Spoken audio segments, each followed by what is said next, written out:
मागणी अशी आहे की हा सुरेश दस यांचा कट्टर समर्थक सतीश उर्फ खोक्या भोसले याची अनेक दिवसापासून या जिल्ह्यामध्ये किंवा शेजारच्या जिल्ह्यामध्ये दहशत आहे.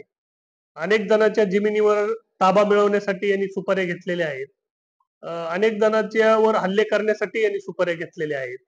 आणि पहिली गोष्ट, यांनी जे लोकांना गरिबांना मारहाण केलेली आहे आणि ते आता मीडियाच्या माध्यमातून यातून जे समोर आलेलं आहे.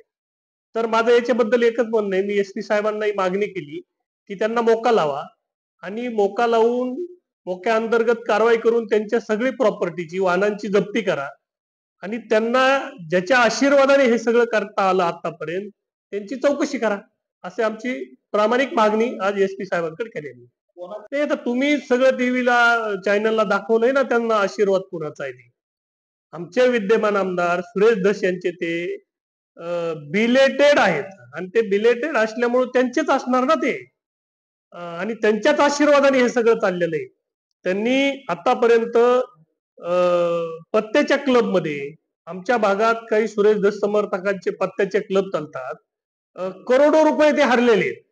पुण्यामध्ये एका एका दिवशी 50-50 लाख रुपये हरलेले आहेत.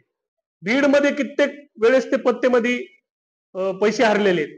हे असे पैसे यांच्याकडे येतात कुठून? आणि एवढे मोठाले पैसे आल्यामुळेच गरीबा अन्याय करायचं या लोकांच्या डोक्यात एक हवा शिरली जाते. आणि हवा शिरायचं काम, यांना हवा भरायचं काम कोण करत असेल तर ते आमचे विद्यमान आमदार सुरेश धस ही यांच्या माध्यमातूनच हे सगळे उद्योग आमच्याकडे चालतात. ही एक अख्खा खोक्या बाहेर निघलेला आहे. असे अनेक खोके आहेत त्यांच्या बरोबर जे फिरतात आता सिक्युरिटी मनुष्यानी, त्या लोकांची सुद्धा जर चौकशी केली तर ते सुद्धा अतिशय भयान गुन्हेगार आहेत. याच लोकांचे काय काय धंदे चालतात खाली. सावकारकीच्या माध्यमातून मध्ये आमच्याकडे माणसाचं प्रेत सापडलं घरामध्ये, कुजलेल्या अवस्थेत सापडलं. तो कुणामुळे त्याचा मृत्यू झालेला आहे, तो कशामुळे त्यांनी आत्महत्या केलेली आहे. तर याची सुद्धा चौकशी केली पाहिजे, कारण की आष्टीमध्ये सुद्धा भयभीत वातावरण आहे. अनेक दिवस मीडियावर यायचं, प्रशासनावर दबाव टाकायचा, पब्लिकवर दबाव टाकायचा, असं काम आमच्याकडे चाललेलं आहे. त्याच्यामुळे ह्या खोक्याची सगळी प्रॉपर्टी जप्त करून सुरेश धस यांची इन्क्वायरी केली पाहिजे. आणि हा कोणत्या क्लबवर पत्ते खेळत होता, हे शेवगाव असेल, नगर असेल, पांढरी पूल असेल, पाथर्डी असेल, बीड असेल, अशा अनेक क्लब मध्ये तो पत्त्या खेळतो. अनेक महाराष्ट्रात हा आदिवासी समाज जिथं जिथं चोऱ्या करतो त्या चोरीचं सोनं ह्यांनी कुठं कुठं मोडलेलं आहे आणि त्याचे पैसे कुठे गेलेले आहेत याची सुद्धा प्रशासनाने, पोलीस प्रशासनाने चौकशी केली पाहिजे, अशी एसपी साहेबांना मी विनंती केली. तसं एसपी साहेब आल्यापासून बऱ्यापैकी हे असे खोक्या बाहेर निघायला लागलेत, कारण की चोरी करायला संधी मिळाना, क्लब चालना जिल्ह्यामध्ये, 2 नंबर बंद व्हायला लागले आणि त्याच्यामुळं हे अशा गोष्टी आता बाहेर यायला लागलेल्या आहेत.